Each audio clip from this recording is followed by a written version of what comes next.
एक कहानी एक सबक। एक दफ़ा का जिक्र है कि एक तफरीही बहरी जहाज़ समंदर में हादसे का शिकार हो गया। जहाज़ पर एक मियाँ बीवी का जोड़ा भी सवार था। लाइफ बोट की तरफ जाने के बाद उन्हें एहसास हुआ कि इसमें सिर्फ एक शख्स की गुंजाइश बाकी है। उस वक्त उस शख्स ने औरत को अपने पीछे धकेल दिया और ख़ुद लाइफ बोट पर छलांग लगा दी। खातून ने डूबते हुए जहाज़ पर खड़े होकर अपने शोहर से एक जुमला कहा। यहाँ उस्तानी ने तवक्कुफ किया और पूछा, आप लोगों का क्या ख्याल है कि वो क्या बात चिल्लाई थी?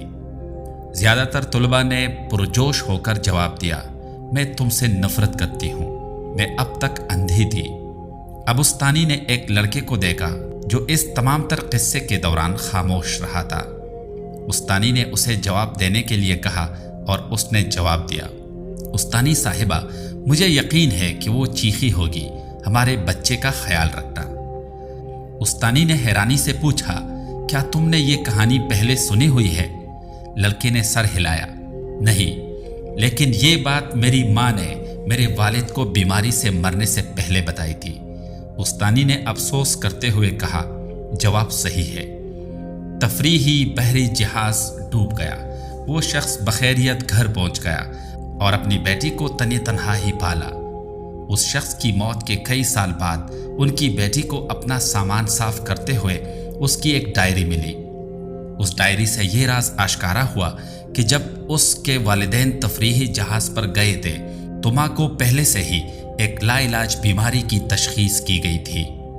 उस नाजुक लम्हे में बाप जिंदा बच जाने के वाहिद मौके से फ़ायदा उठाकर भाग निकला।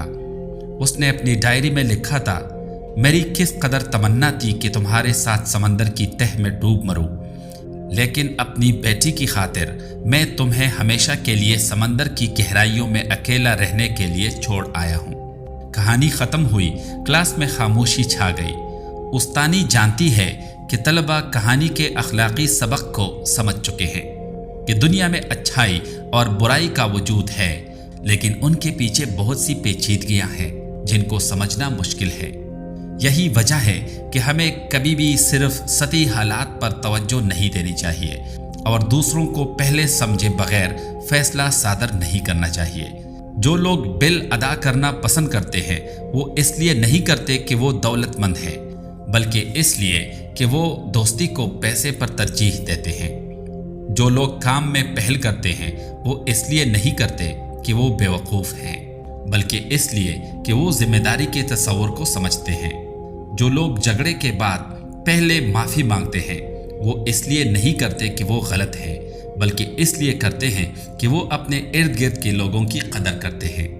जो लोग आपकी मदद करने को तैयार हैं ऐसा इसलिए नहीं करते कि वो आपकी किसी भी चीज़ के मकरूज़ हैं, बल्कि इसलिए कि वो आपको एक सच्चे दोस्त के तौर पर अहमियत देते हैं।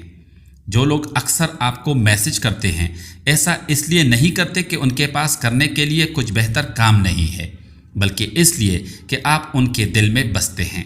एक दिन हम सब एक दूसरे से बिछड़ जाएंगे।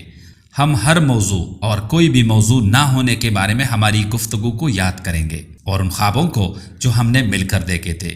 दिन, महीने, साल गुजरते जाएंगे, यहाँ तक कि ये राब्ता नायाब हो जाएगा। एक दिन हमारे बच्चे हमारी तस्वीरों को देखेंगे और पूछेंगे कि ये कौन लोग हैं, और हम पोशीदा आंसुओं के साथ मुस्कुराएंगे क्योंकि एक मजबूत लफ्ज़ दिल को छू लेता है, और आप कहेंगे ये वही थे जिनके साथ मैंने अपनी ज़िंदगी के बेहतरीन दिन गुजारे थे।